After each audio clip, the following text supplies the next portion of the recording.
कैसे एक 16 साल के लड़के ने शेर के साथ समुद्र में बिताए महीनों। जानेंगे उस बहादुर लड़के की कहानी आज की इस वीडियो में आगे बढ़ने से पहले मैं आप सभी से रिक्वेस्ट करना चाहूंगी कि अगर आपको वीडियो अच्छी लगे तो हमारे चैनल हिंदी मूवी रिकैप को सब्सक्राइब जरूर करें और वीडियो को लाइक करना ना भूलें। कहानी की शुरुआत में हम एक आदमी से मिलते हैं जिसका नाम पी पटेल है। पी इंडियन होता है लेकिन वो कनाडा में रहता था। पी से मिलने एक राइटर आता है। असल में वो राइटर पिछले 2 सालों से लिखने की कोशिश कर रहा था लेकिन अब तक कुछ नहीं लिख पाया था। पी के अंकल ने ही उस राइटर को पी के पास भेजा था, ये कहते हुए कि पी के पास एक बहुत दिलचस्प कहानी है जिससे राइटर को एक अच्छी कहानी मिल जाएगी। पी राइटर को कहानी सुनाना शुरू कर देता है। कहानी फ्लैशबैक में जाती है और हम पी का बचपन देखते हैं। पी का असली नाम पिसाइन होता है लेकिन पी के क्लासमेट्स उसे पिसिंग पिसिंग बोलकर चिढ़ाते रहते थे, इसलिए पी अपना नाम पिसाइन से बदलकर पी कर देता है। पी इंडिया के पौंडुचेरी में रहता था। पी भगवान पर बहुत भरोसा करता था। वैसे तो पी हिंदू था लेकिन वो हर धर्म को मानता था। पी की माँ उसका हमेशा साथ देती थी और उसका मानना था कि पी अपनी जिंदगी का रास्ता ढूंढ रहा है। लेकिन पी के पिता धर्म और आराधना को नहीं मानते थे, उन्हें ये सब अंधविश्वास लगता था। पी के पिता का एक जू था। उस जू में बहुत से जानवर थे, उनमें एक बंगाल टाइगर भी था। उस टाइगर का नाम रिचर्ड पार्कर था। असल में जिस शिकारी ने उस टाइगर को पकड़ा था उसका नाम रिचर्ड पार्कर था। एक दिन पी रिचर्ड पार्कर को अपने हाथ से मीट खिलाने की कोशिश करता है लेकिन उसके खाने से पहले पी के पिता आकर पी को पकड़कर पीछे खींच लेते हैं। पी को सबक सिखाने के लिए पी के पिता एक बकरी मंगवाकर एक रिचर्ड पार्कर के सामने रख देते हैं। रिचर्ड पार्कर बड़ी बेरहमी से उस बकरी को खा जाता है। ये देखकर पी डर जाता है। यहाँ पी रिचर्ड पार्कर की असलियत समझ जाता है। वक्त बीतता है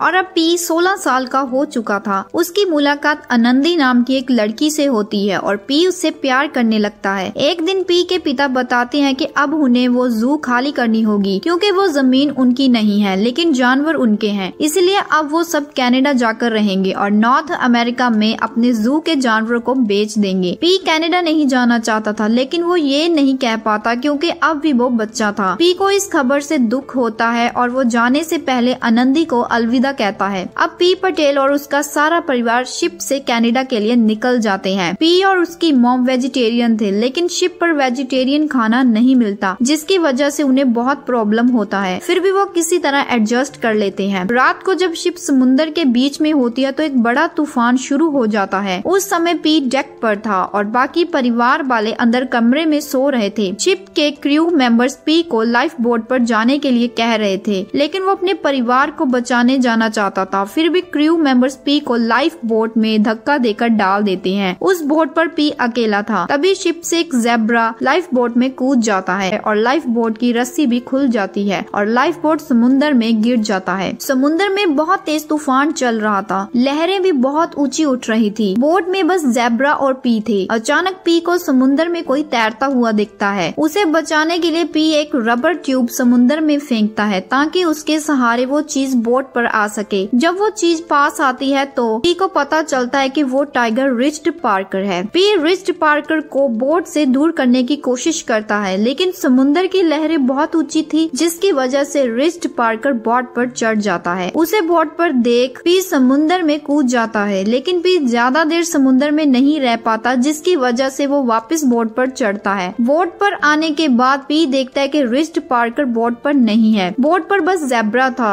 जो वहाँ से हिल नहीं पा रहा था क्योंकि उसका पैर टूट गया था। सुबह होती है और तूफान थम जाता है। बोट में भी पानी भर गया था जिसे पी बाल्टी से निकालकर फेंक रहा था। उसी वक्त बोट में लगे टेंट के नीचे से एक हाइना निकल आता है। हाइना अभी भी नशे की हालत में था। असल में जू के सभी जानवरों को नींद की दवा दी गई थी ताकि समुद्र में उनकी तबीयत खराब ना हो। पी बोट के टेंट पर चढ़ जाता है। रात को पी बोट से लगी हुई लकड़ी पर लटके रहता है ताकि हाइना उसे ना मार सके, पर रात को हाइना ने ज़ेब्रा को मार दिया था। सुबह उठकर पी ट्यूब और लकड़ियों से एक ढांचा बनाने लगता है। तभी पाई देखता है कि एक चिंपैंजी केले के गुच्छे के ऊपर तैरता हुआ आ रहा है। पी उस चिंपैंजी की मदद करके उसे बोट पर चढ़ा देता है। बोट में पी और चिंपैंजी के लिए खाना था, लेकिन हाइना के लिए कुछ नहीं था क्योंकि हाइना मांसाहारी होते हैं। जब पी अपने लिए ट्यूब का ढांचा बना रहा होता है तभी हाइना चिंपैंजी को मार देता है। पी चिंपैंजी को बचाने की कोशिश करता है लेकिन बचा नहीं पाता। चिंपैंजी के मरने से पी को बहुत दुख होता है। पी को बहुत गुस्सा आता है और वो एक चाकू निकालकर हाइना को लड़ने के लिए ललकारता है। तभी अचानक बोट के टेंट से रिस्ट पार्कर निकल जाता है और हाइना को मार देता है। रिस्ट पार्कर पी पर भी अटैक करता है लेकिन पी उससे बचते हुए अपने बनते हुए प्लेटफॉर्म को लेकर समुद्र में कूद जाता है। पी ने उस प्लेटफॉर्म को रस्सी से बोट के साथ बांधा था ताकि वो लहरों की वजह से दूर न चला जाए। अगली सुबह पी चुपके से बोट पर जाता है ताकि वो कुछ खाने का सामान निकाल सके। इतने में रिस्ट पार्कर उस पर अटैक कर देता है। पी फिर से समुद्र में कूद जाता है और अपना प्लेटफॉर्म बोट से दूर कर देता है, लेकिन पी को पता था कि वो ज्यादा दिन उस प्लेटफॉर्म पर टिक नहीं पाएगा, इसलिए वो तय करता है कि वो रिस्ट पार्कर को ट्रेन करेगा। पी फिर से बोट पर चढ़ता है और एक विसल के जरिए रिस्ट पार्कर को अपनी बात समझाने की कोशिश करता है, लेकिन पी की ये कोशिश नाकामयाब हो जाती है और उसे फिर से समुद्र में कूदना पड़ता है। पी अब मछली पकड़ने की कोशिश करता है क्योंकि उसे पता था कि अगर रिस्ट पार्कर को भूख लगी तो वो पी को भी मार कर खा जाएगा, लेकिन पी एक भी मछली नहीं पकड़ पाता। समुद्र में रिस्ट पार्कर एक भी मछली पकड़ नहीं पाता, इसलिए वो पी की ओर आने लगता है। पी ये देखकर बोट पर चढ़ जाता है। रिस्ट पार्कर बोट पर नहीं चढ़ पाता क्योंकि बोट बहुत ऊंची थी। पी एक कुल्हाड़ी निकालकर रिस्ट पार्कर को मारने वाला था, लेकिन वो ऐसा नहीं कर पाता। पी एक लकड़ी का पट्टा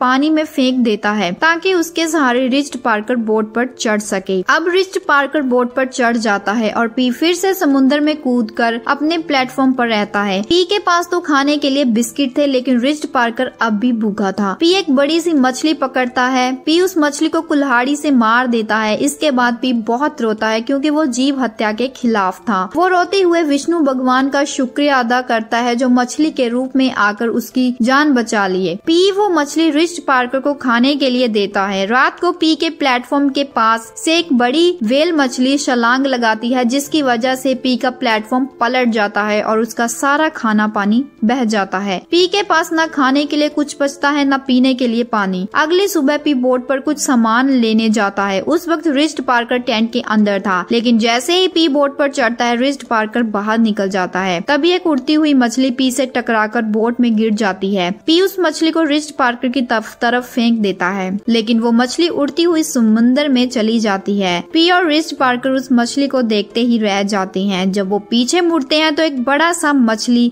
का झुंड वहाँ से गुजर रहा था, जिसकी वजह से उनकी बोट में बहुत सी मछली आ जाती है। एक छोटी सी मछली को पकड़ने के लिए एक बड़ी मछली छलांग लगाती है और उनके बोट में गिर जाती है। रिस्ट पार्कर उस मछली को पकड़ने की कोशिश करता है, लेकिन पी उस मछली को रख लेता है। वैसे तो पी वेजिटेरियन था, लेकिन उसके पास मछली खाने के अलावा कोई और ऑप्शन नहीं था। अब पी धीरे धीरे रिस्ट पार्कर को ट्रेन करने लगा था और उसे इस बार कामयाबी भी मिल जाती है, लेकिन फिर भी पी अपने प्लेटफॉर्म पर ही सोता था क्योंकि रिस्ट पार्कर का कोई भरोसा नहीं था। एक दिन समुद्र में बहुत तेज तूफान आ जाता है, जिसमें पी का प्लेटफॉर्म टूट जाता है। अब पी और रिस्ट पार्कर को एक ही बोट पर रहना पड़ता है। धीरे धीरे पी और रिस्ट पार्कर की हालत खराब होने लगती है। पी रिस्ट पार्कर का सर अपनी गोद में लेकर रोने लगता है। अगली सुबह पी की जब आँख खुलती है तो वो देखता है कि उसकी बोट एक आइलैंड के किनारे पहुंच गई है। पी बोट से उतरकर उस आइलैंड पर जाता है। वो कुछ जंगली सब्जियां खा लेता है। आगे जाकर पी देखता है कि उस आइलैंड पर बहुत से नेवले हैं। वहाँ एक लेक भी थी। उस लेक का पानी खारा नहीं था। पी लेक में बहुत नहाता है। इधर रिस्ट पार्कर भी नेवलों को मार कर खाने लगता था। शाम को पी एक पेड़ पर चढ़कर अपने सोने की जगह बना लेता है। पी देखता है कि सभी नेवले भी पेड़ों पर चढ़ गए हैं और रिस्ट पार्कर भी बोट में वापस चला गया है। पी इस बारे में ज्यादा नहीं सोचता और सो जाता है। जब रात को उसकी आँख खुलती है तो वो देखता है कि आइलैंड के लेक की मछलियाँ मरकर पानी में पिघल रही है। असल में शाम को लेक का पानी एसिड में बदल जाता था। जिस पेड़ पर पी सोता था उस पर एक फल भी लगा था। पी उस फल को तोड़कर देखता है तो उसमें एक दांत था जो कि इंसानों का था। ये देख पी समझ जाता है कि वो आइलैंड रात को सभी जानवरों को मार देता है। अगली सुबह पी जंगली सब्जियां और कुछ नेवले बोट में रख लेता है और रिस्ट पार्कर को विसल बजाकर बुला लेता है। वो रिस्ट पार्कर को उस आइलैंड पर नहीं छोड़ना चाहता था क्योंकि रिस्ट पार्कर उस आइलैंड पर मर जाता। अब दोनों उस आइलैंड से निकल जाते हैं। ऐसे ही बहुत वक्त बीत जाता है। एक दिन वो मैक्सिको के किनारे पहुंच जाते हैं। तब तक उनकी हालत बहुत खराब हो गई थी। पी उठ भी नहीं पा रहा था। रिस्ट पार्कर वहाँ के जंगल की ओर निकल जाता है। पी चाहता था कि रिस्ट पार्कर एक बार मुड़कर उसे देखे, लेकिन वो ऐसा नहीं करता। इससे पी को बहुत दुख होता है और वो रोने लगता है। कुछ लोग आकर पी को वहाँ से उठाकर ले जाते हैं। अब कहानी प्रेजेंट में आ जाती है। पी उस राइटर को ये कहानी सुना रहा था। पी कहता है कि भगवान ने उसका हर कदम पर साथ दिया। अगर वो